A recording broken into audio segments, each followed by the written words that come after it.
viendo cardiopatías congénitas cianógenas. Vimos la más frecuente, que es tetralogía de Fallot.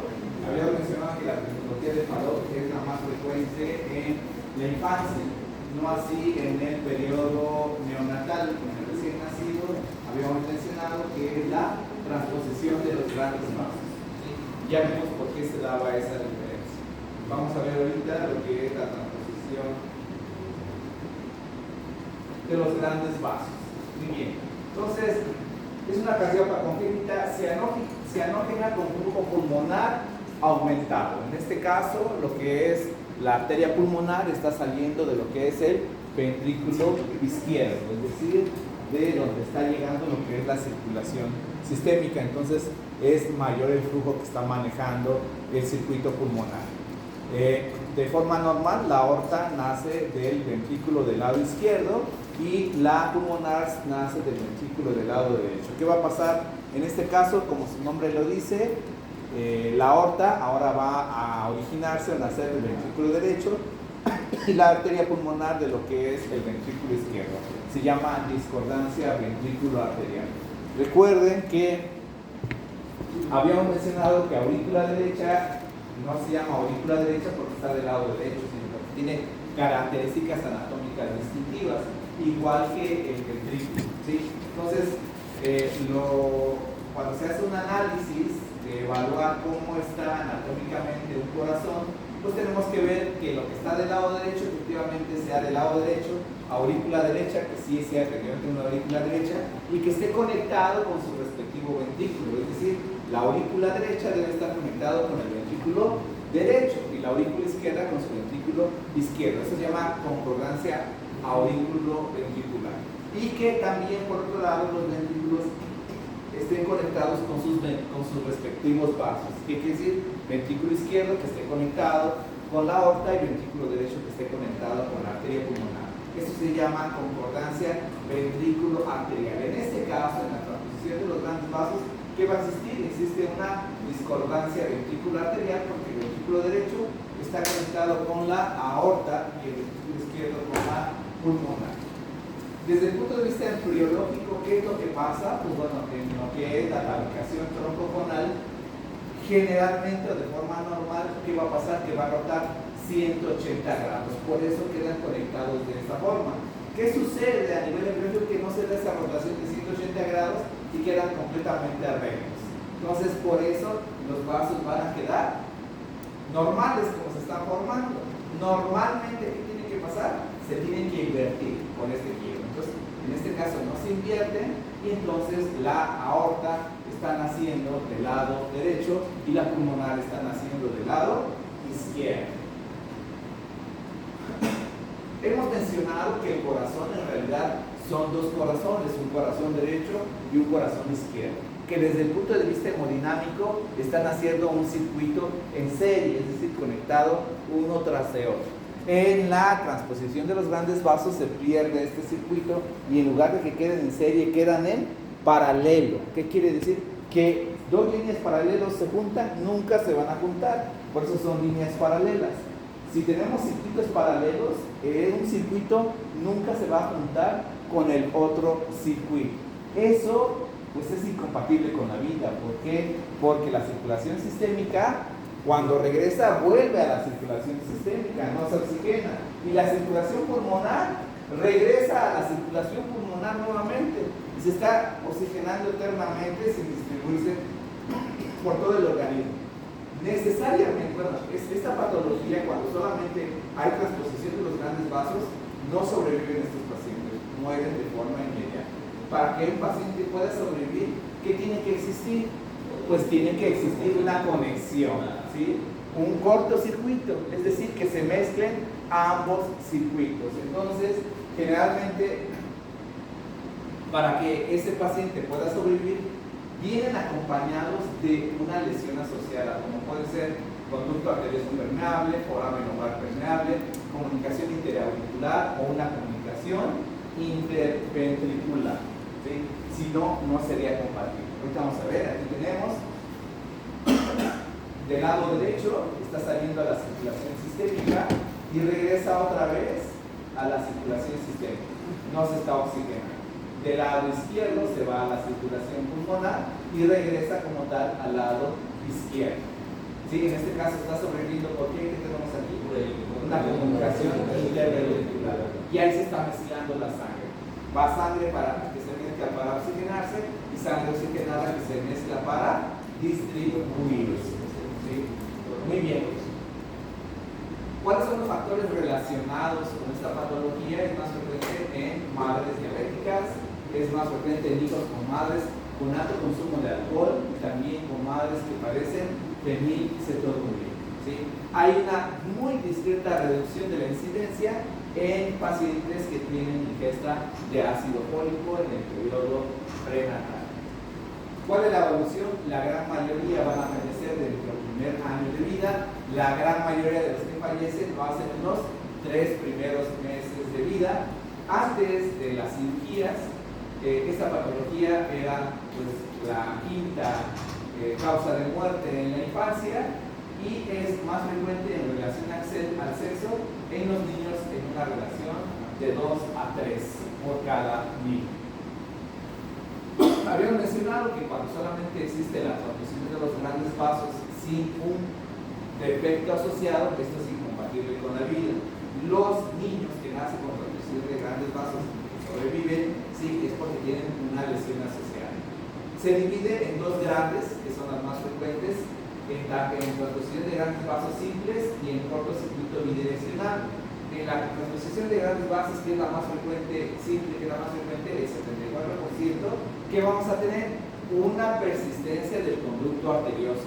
¿Qué hace la persistencia del conducto arterioso? Que pasa de la aorta a la pulmonar para que se oxigene. ¿Sí? Y luego de regreso, esa sangre oxigenada pasa ahora del lado izquierdo al lado derecho para que se distribuya esa sangre oxigenada a la circulación sistémica a través de quién? De un foramen oval permeable. Esto es donde se encuentra en las aurículas.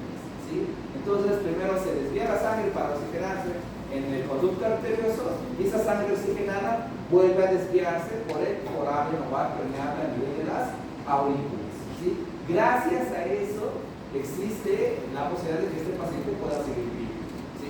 Y la otra modalidad, que sería cortocircuito bidireccional, es cuando en el 21% de los casos es cuando el paciente tiene una comunicación interventricular. ¿Sí? Ahí, ¿qué va a pasar? Es un solo cortocircuito y ahí va en ambas direcciones. Por eso es cortocircuito bidireccional. Lo más frecuente es PCA más foramen oval permeable. ¿Sí? Muy bien. ¿Cómo se manifiesta esta patología? Pues el paciente va a nacer con cianosis. Y es una cianosis universal, cianosis generalizada, cianosis persistente. ¿Sí? Es una cianosis, como todas las cianosis en las cardiopatías congénitas cianógenas, que no mejoran con la administración de oxígeno. Estos pacientes que hacen, pues aparte de la cianosis y de la crisis de hipoxia, hacen manifestaciones de insuficiencia cardíaca. ¿Sí? Disnea, taquicardia, taquipnea. Hay cardiomegalia, ritmo de galope y hepatomegalia congestiva. ¿Qué vemos aquí? Pues una gran silueta cardíaca, una cardiomegalia. Aquí tenemos redistribución del flujo con datos de congestión. Una radiografía típica de insuficiencia cardíaca del paciente que tiene cardiomegalia. Y vamos a ver en el electrocardiograma, pues también crecimiento de cavidades. Recuerden otra vez.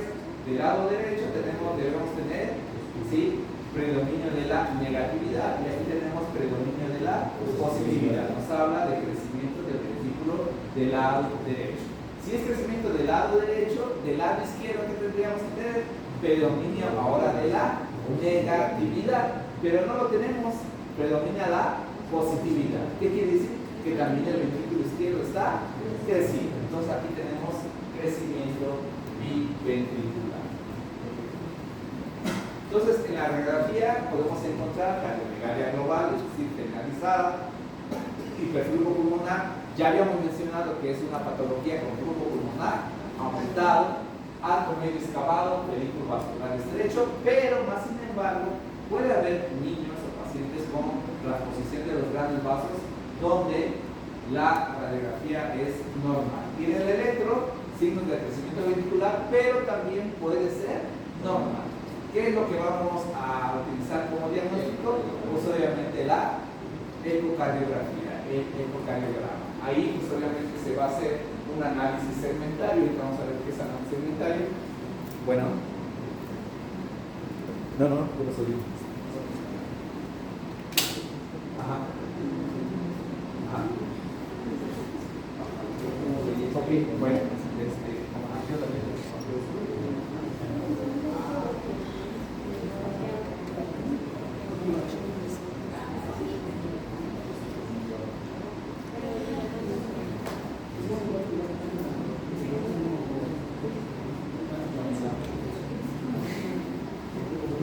Ok, bueno, entonces en el ecocardiograma se va a hacer análisis segmentario. ¿Qué es el análisis segmentario? Primero, que la aurícula derecha sea aurícula derecha, ¿sí? Que la aurícula izquierda sea aurícula izquierda. Dos, que la aurícula derecha esté conectado con el ventrículo derecho y que el ventrículo derecho esté conectado con ¿quién? Con la pulmonar. Ese es el análisis segmentario. Y que la aurícula izquierda esté conectado con ¿quién? Con la aorta, ¿no? Aurícula izquierda con el ventrículo izquierdo y ventrículo izquierdo con la aorta. Eso se hace mediante el ecocardiograma. En este caso, ¿qué es lo que está discordante? ¿Qué discordancia tenemos? La conexión entre ventrículos con las arterias. Entonces, habíamos dicho que se llama discordancia ventrículo-arterial, ¿sí? También se evalúa lo que es el origen y curso de las arterias coronarias, las lesiones asociadas y obviamente su magnitud. Invariablemente este paciente va a tener lesiones asociadas porque es lo que le permite seguir con vida. ¿Cuál es el tratamiento? Pues el tratamiento es tratamiento para la falla cardíaca, pero el tratamiento definitivo es quirúrgico. Ya habíamos hablado en una de las pláticas acerca de la cirugía que se hace en estos pacientes. ¿Qué cirugía se hace? Switch arterial, ¿sí? Simple y sencillamente se hace un intercambio de los grandes vasos, se conecta el ventrículo, la aorta, se desinstala de lo que es el ventrículo izquierdo, derecho, y ahora se conecta en el izquierdo. Y la pulmonar se pasa a su lado correspondiente, que es el lado derecho, ¿sí? Ya habíamos hablado más o menos de las condiciones a la perspectiva actual de este tratamiento y cuál es la sobrevida quirúrgica de estos pacientes, ¿no? ¿Sí? Que tienen muy buen pronóstico y que actualmente la mortalidad por ese estudio en algunos lugares es incluso igual a cero. ¿Alguna duda o pregunta acerca de la transposición de los grandes vasos?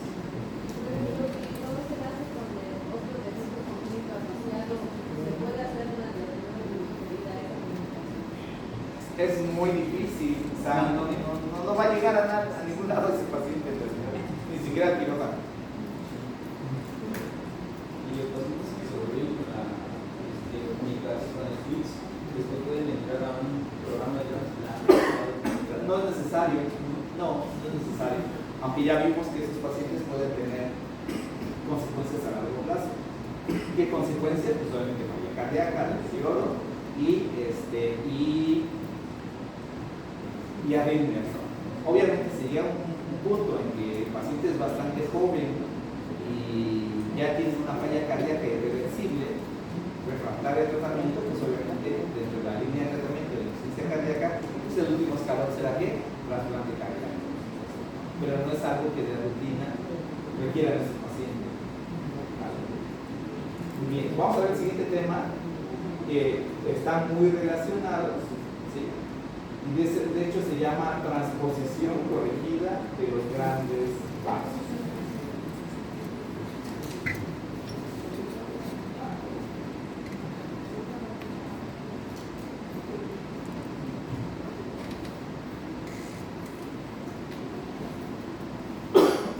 Muy bien, esa es la transposición corregida de los grandes vasos. Habíamos mencionado, ahorita les acabo de mencionar, que la aurícula del lado derecho tiene que estar conectada con su correspondiente ventrículo, que sería el ventrículo derecho, y que la aurícula del lado izquierdo tiene que estar conectada con su correspondiente ventrículo, que sería el ventrículo izquierdo.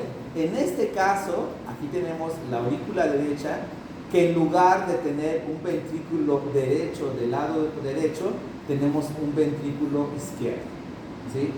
Habíamos mencionado en las primeras clases que el ventrículo derecho está diseñado anatómicamente para ser ventrículo derecho y que el ventrículo izquierdo también está diseñado anatómicamente para ser ventrículo izquierdo, pero que en ocasiones podemos tener un ventrículo derecho del lado izquierdo y un ventrículo izquierdo del lado derecho. En ocasiones podemos tener dos ventrículos derechos, en ocasiones podemos tener dos ventrículos con características izquierdas, ¿sí? Y eso va a afectar desde el punto de vista funcional. Entonces, aquí que tenemos, pues tenemos una aurícula derecha que está conectada con un ventrículo izquierdo y una aurícula izquierda que está conectada con un ventrículo derecho, ¿sí? Entonces tenemos una primera discordancia que se llama discordancia aurículo-ventricular. Cuando hacemos el siguiente análisis, vemos que el ventrículo derecho, que está ahora del lado izquierdo, ¿sí? ¿Con quién debería de estar conectado un ventrículo izquierdo? Con la aorta. Con la aorta, ¿sí? Que en este lado está conectado con la aorta porque está del lado izquierdo, pero en realidad es un ventrículo derecho. Este ventrículo derecho a la izquierda debería estar conectado con la pulmonar, pero ¿con quién está conectado? Con la aorta, ¿sí? Y este ventrículo derecho sí está conectado con la pulmonar, pero no es un ventrículo derecho, tenemos un ventrículo izquierdo que le correspondería estar conectado a la aorta, pero más sin embargo está conectado a la pulmonar. Entonces también tenemos una discordancia ventrículo-arterial. La transposición de los grandes vasos también se llama doble discordancia, ¿sí? Doble discordancia porque las aurículas no están conectadas a sus ventrículos y los ventrículos no están conectados a sus grandes vasos. Permítanme. Bueno.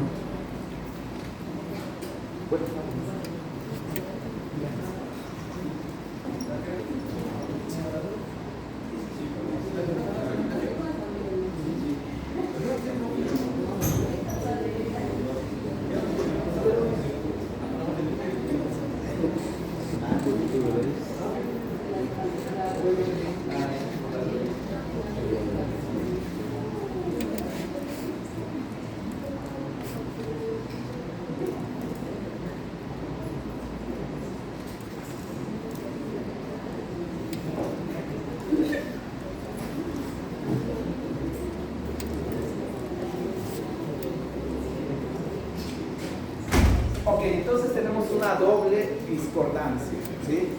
Y aquí tenemos, ¿sí? Recuerden, el ventrículo derecho, habíamos mencionado que qué característica anatómica tiene de forma normal. Las trabéculas, ¿sí? Las trabéculas en el ventrículo derecho son trabéculas numerosas y bastante gruesas, como está aquí. Este es característica de un ventrículo derecho. Más sin embargo está de qué lado? Del lado izquierdo. ¿Y cuáles son las características de un ventrículo izquierdo? Que generalmente es liso y tiene trabécula, pero la trabécula es trabécula fina y se ubica básicamente en lo que es la punta o la región apical. Entonces aquí tenemos características anatómicas de un ventrículo izquierdo, pero que en este caso está del lado derecho. Entonces el principal problema es que los ventrículos están invertidos, ¿sí? Aquí tenemos, si los ventrículos están invertidos, quiere decir que el ventrículo derecho va a quedar como ventrículo sistémico a alta presión. Recuerden que les mencioné que por algo están diseñados de esta forma. Si tú pones del lado derecho, donde hay mayor presión, un ventrículo que no está diseñado para altas presiones, ¿qué le va a pasar a ese ventrículo? Va a claudicar y se va a hacer un ventrículo insuficiente, ¿sí?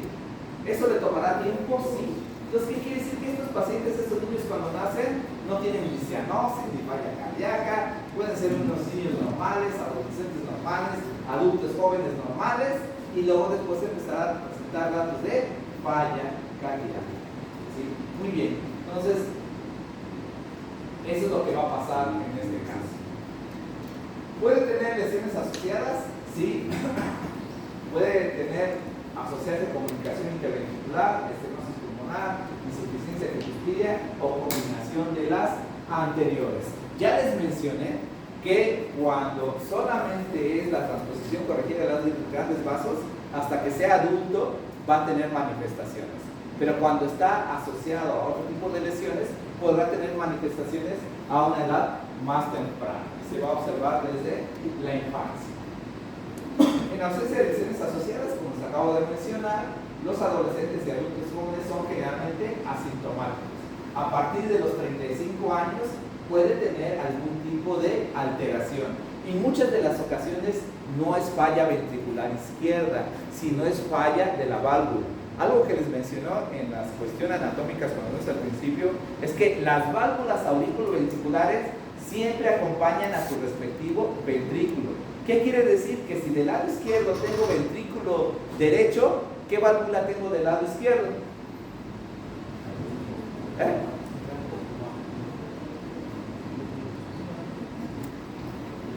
Va a estar ahora la tricúspide. Y del lado derecho, donde debe estar la tricúspide, va a estar la mitral. Entonces, frecuentemente estos pacientes empiezan a desarrollar. ¿Se cayó alguien? ¿Estaba durmiendo? Ahí ya. Bueno, estos pacientes van a desarrollar insuficiencia valvular, ¿sí? De la válvula auriculoventricular que está del lado izquierdo, ¿sí? ¿Por qué falla? Porque en realidad tiene una válvula auriculoventricular derecha que tampoco está diseñada a las altas presiones, ¿sí? Entonces el paciente empieza a dar datos de insuficiencia mitral. Está entre paréntesis porque no es la mitral. ¿Cuál dijimos que está?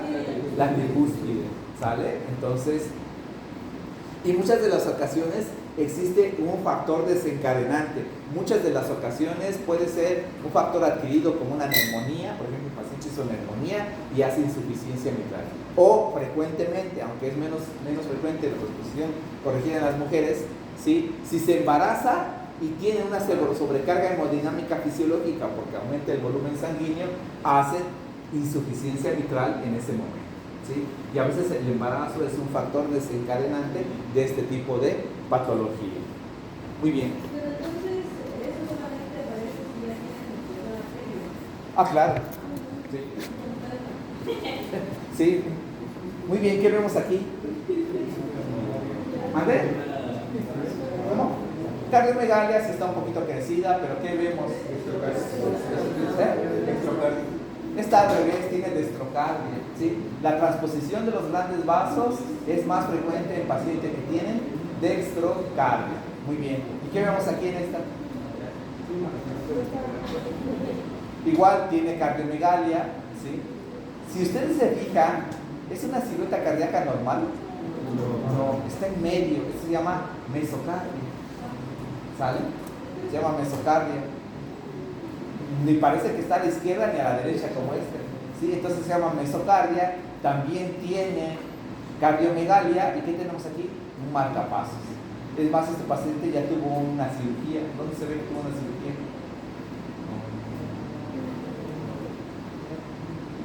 Ahí, aquí tiene un alambre. ¿Sale? Muy bien. ¿Qué vemos ahí? Vemos aquí crecimiento ventricular del lado izquierdo y tiene datos de sobrecarga sistólica del ventrículo izquierdo, D1 y ABL, son lo que ven el ventrículo izquierdo en las televisiones del plano frontal, y vemos crecimiento ventricular izquierdo. No se alcanza a ver mucho, pero fíjense dónde empieza y dónde termina más o menos esta onda P, ¿sí? Si ustedes se fijan, mide más de 2 cuadritos y medio. ¿Sí? Mide casi 4 cuadritos, casi el cuadro grande. Entonces está prolongada en su duración. Si la onda P está prolongada en su duración, ¿qué nos está indicando? ¿Hipertrofia de la aurícula derecha?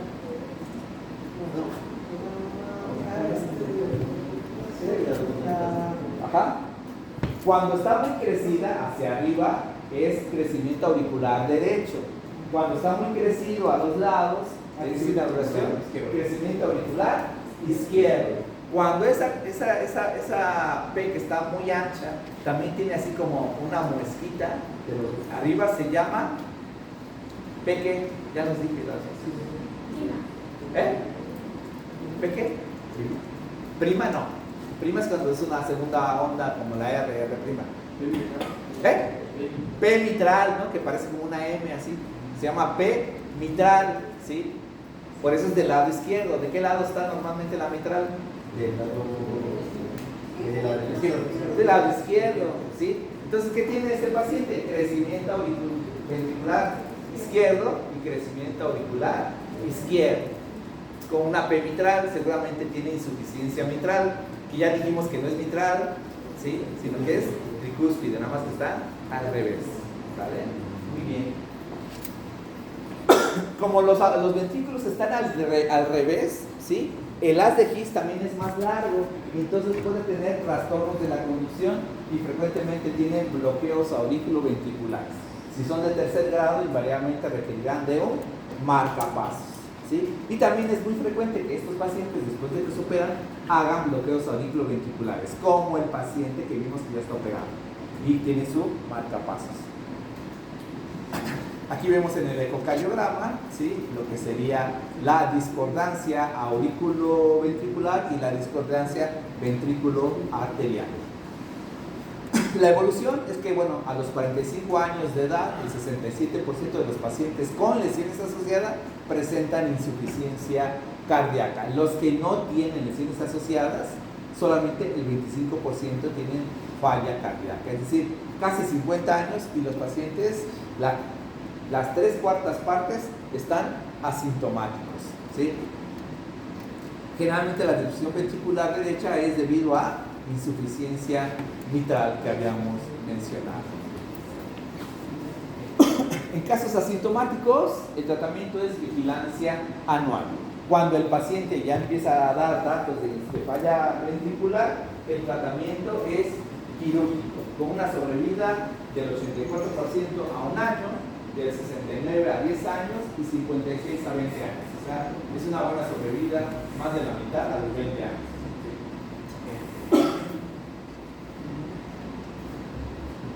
Más sin embargo, a pesar de que es una patología no tan severa y que gran parte de la vida del paciente está asintomático, cuando llegan a requerir tratamiento quirúrgico, el tratamiento quirúrgico todavía es más complejo, ¿sí? Si tiene los ventrículos al revés, ¿qué le harías? Voltearle los ventrículos, le cambian los vasos, pero no va a bastar cambiarle solamente 2 vasos, hay que cambiar los que entran y los que salen, ¿sí? Entonces requiere de un doble switch, así se llama, doble switch. ¿Qué haces? La aorta, que estaba del lado izquierdo, la regresas al derecho para que quede a su ventrículo izquierdo. La pulmonar, que estaba del lado derecho, la pasas al izquierdo para que quede con su ventrículo correspondiente, ¿sí? Y luego aquí, las venas pulmonares, del lado izquierdo las pasas al lado derecho. Y las cavas, del lado derecho las pasas al lado izquierdo. Es un doble switch, ¿sí? Es todavía más complejo esa cirugía. ¿De acuerdo? Muy bien.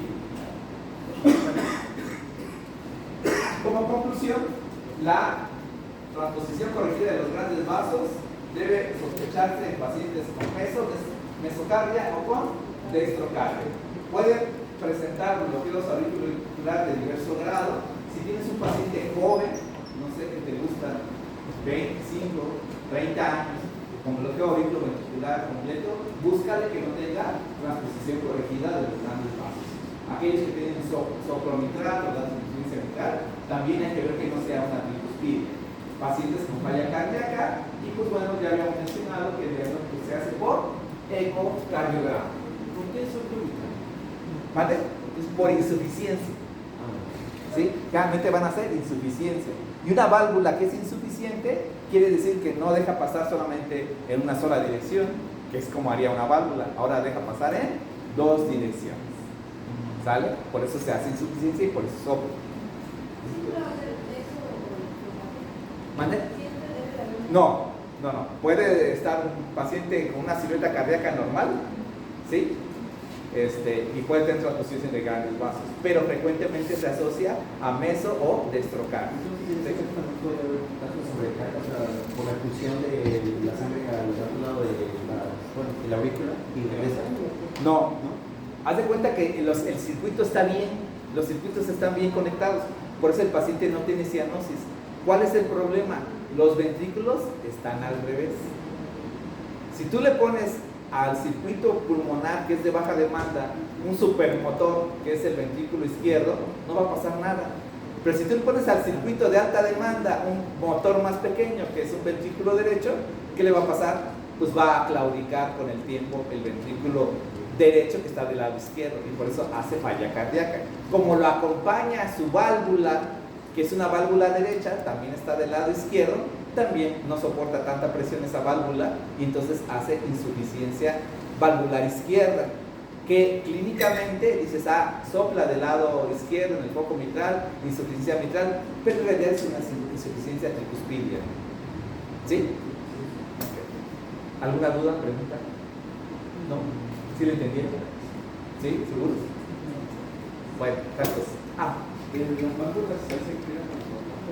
Bueno, si tiene, aquí por ejemplo, se tiene que corregir todo. ¿Sí? Por ejemplo, la transposición de los grandes vasos. ¿Qué le haces? Un switch arterial. ¿Sí? Pero ese paciente sobrevivía porque tenía otras lesiones asociadas. En el mismo tratamiento le tienes que corregir las lesiones asociadas, ¿no? Este paciente dices, caray, ya tiene insuficiencia mitral, le manejo la insuficiencia mitral, si solamente con eso se lo puede llevar. Caray, ya tiene también falla cardíaca, le volteo los vasos, ¿no? ¿Sí? Pero si su insuficiencia mitral es muy avanzada, pues también le cambias la válvula, obviamente. ¿Vale? Tendrás una cirugía muy exitosa de un doble switch, pero con una válvula que no está funcionando y que en poco tiempo pues, te va a dar problemas valvulares. ¿Vale? Sí, también se trata. ¿Alguna pregunta, duda? ¿No? Bueno, sale, nos vemos mañana. Gracias.